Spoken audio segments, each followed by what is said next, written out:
असतं. कितीही संकट असली, कितीही वाईट परिस्थिती त्या माणसामुळे निर्माण जरी झालेली असेल ना, तरी आपण त्या माणसाला समजूनच घेत असतो. जिंदगी जाते या समजून घेण्यामध्ये, आपलं आयुष्य जातं या संकटांना तोंड देण्यामध्ये आणि या माणसांना सांभाळून घेण्यामध्ये.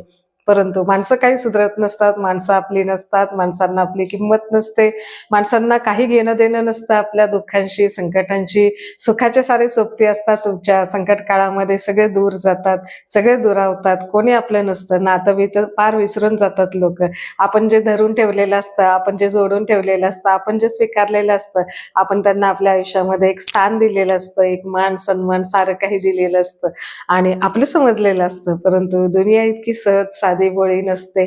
त्यांना आपलं परकं काही ठेवायचं नसतं. त्यांना फक्त त्यांची वेळ साधायची असते, त्यांना स्वार्थ साधायचा असतो, त्यांना वेळेपुरता आपला वापर करायचा असतो आणि त्यांना वेळेपुरतेच आपल्याशी संबंध ठेवायचे असतात. हे आपल्याला कधी कळणार, कधी कळलं तरी उमजणार कधी आणि आपण ते स्वीकारणार कधी? तर हे जोपर्यंत आपण स्वीकारत नाही ना, जोपर्यंत आपण त्या माणसाचं खरं रूप समोर आलं तरी सुद्धा आपण ते स्वीकारणार नाही ना, तोपर्यंत आपली प्रगती होणं अशक्य आहे.